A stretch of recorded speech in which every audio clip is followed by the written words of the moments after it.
இமய குருவின் இதய சீடன் ஒரு யோகியின் சுயசரிதை ஸ்ரீ எம். அத்தியாயம் 20. மகேஸ்வரநாத் பாபாஜியுடன் சந்திப்பு.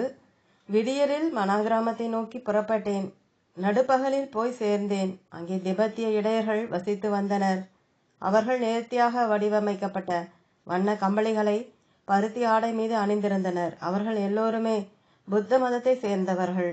வியாசர் குகை வரும் வரை நடந்து சென்றேன். இயற்கையாக அமைந்திருந்த குகை போதுமான இட வசதியுடன் இருந்தது.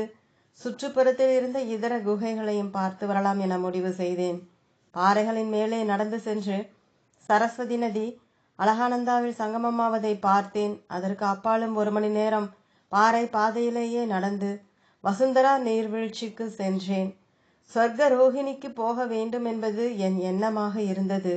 மகாராஜா தர்மர் மேல் உலகத்திற்கு அங்கிருந்து அழைத்து செல்லப்பட்டார் என்றால் அந்த இடத்தில் ஏதாவது விசேஷம் இருக்கும் அல்லவா?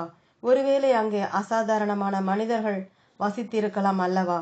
அப்போதுதான் அந்த இடத்தில் வெகு சீக்கிரமே இருள் சூழ்வதை உணர்ந்தேன். காற்று ஏற்கனவே குளிர்ச்சியாக இருந்தது. மேலும் யாருமே பார்வைக்கு தென்படவில்லை. பசி வயிற்றை பிசைந்தது. மனா கிராமம் வரையாவது சென்று விடலாம் என தீர்மானித்தேன். அங்கே யாரோ ஒரு கருணைமிக்க ஆத்மா இரவு தங்குவதற்கு இடமும் முடிந்தால் உணவும் தரலாம். சந்தேகம், பயம், பசி மற்றும் தோல்வி உணர்வு போன்ற பல்வேறு ஆதங்கங்கள் என்னுள் நிறைந்தன. ஒரு தேடலை நோக்கி புறப்பட்டு தோற்றுவிட்டேன். இப்படி வாழ்வதை விட இறந்து விடுவதே மேல், அலகானந்தாவில் குதித்து தற்கொலை செய்து கொள்வதே மேல் என முடிவெடுத்தேன். அச்சமயம் முழுவதுமாக இருட்டிவிட்டது. குளிர்காற்றின் சப்தம் கேட்க ஆரம்பித்தது. மறுபடியும் வியாசர் குகையை வந்தடைந்தேன். குகையின் வாசலில் தூணி ஒன்று பிரகாசமாக எரிவதை பார்த்து ஆச்சரியமடைந்தேன்.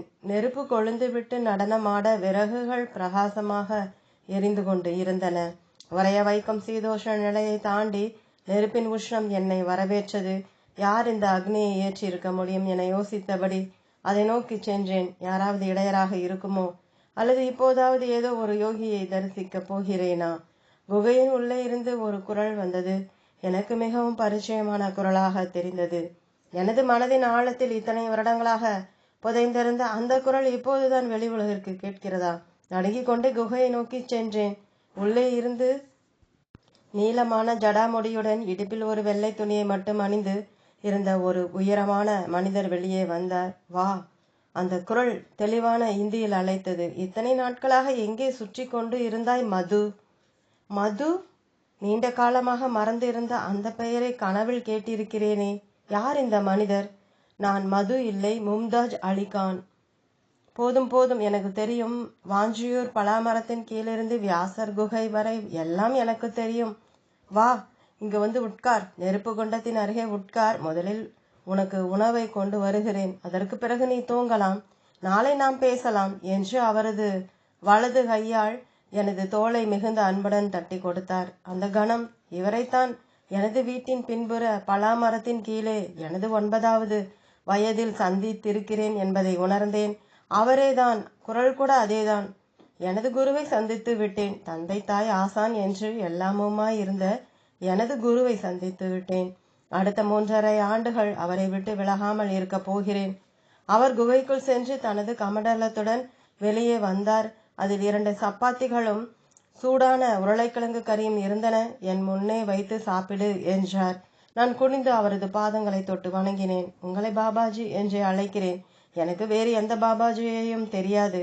நீங்கள்தான் எனது பாபா, எனது தந்தை. எனது வாழ்க்கை முழுவதும் நான் உங்களுக்கு கடமைப்பட்டு இருக்கிறேன். எனது வாழ்க்கையின் இறுதி கட்டத்தில் என்னை கண்டுபிடித்து இருக்கிறீர்கள் என்றேன். கண்களை கண்ணீர் மேகமாய் மறைத்தது. அதெல்லாம் சரி, முதலில் உட்கார், சாப்பிடு என்று பாசத்துடன் கூறினார். இமயமலை சூழ்ந்திருக்க அக்னிக்கு எதிரில் அமர்ந்து பாசத்துடன் பார்த்து கொண்டு இருந்த ஆசானின் முன்னால் அமர்ந்தேன். உணவை சுவைத்து உண்டேன். அவர் மறுபடியும் உள்ளே சென்றார். இந்த முறை ஒரு இனிப்பு ஜிலேபியை கொண்டு வந்தார். அதை நான் சாப்பிடும் வரை தனது கையிலேயே பிடித்திருப்பதாகவும் கூறினார். உண்டு முடித்தேன். பாபாஜி கொடுத்த அலகானந்தாவின் தூய்மையான நீரை பருகினேன். அடுத்த கணமே உறக்க நிலைக்கு வந்துவிட்டேன். என்னவோ பல யுகங்களாக தூங்காதது போல இருந்தது. பாபாஜி என்னை குகைக்குள்ளே அழைத்து சென்றார்.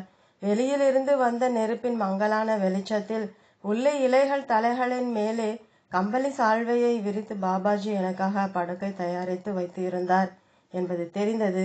மிருதுவான காற்று நெருப்பின் கதகதப்பை குகைக்கு உள்ளே அனுப்பி வைத்ததாக தோன்றியது. பாபாஜி என்னை பார்த்து கொள்வார் என்ற எண்ணத்துடன் உடனுக்குடன் தூங்கியும் விட்டேன். அன்றைய தினத்தின் கடைசி நினைவு என்னவென்றால், பாபாஜி தனது சாழ்வையில் பத்மாசனத்தில் அமர்ந்து அசையாமல் ஒரே நிலையில் அக்னியை பார்த்திருந்ததுதான். ஓம் தொடரும்.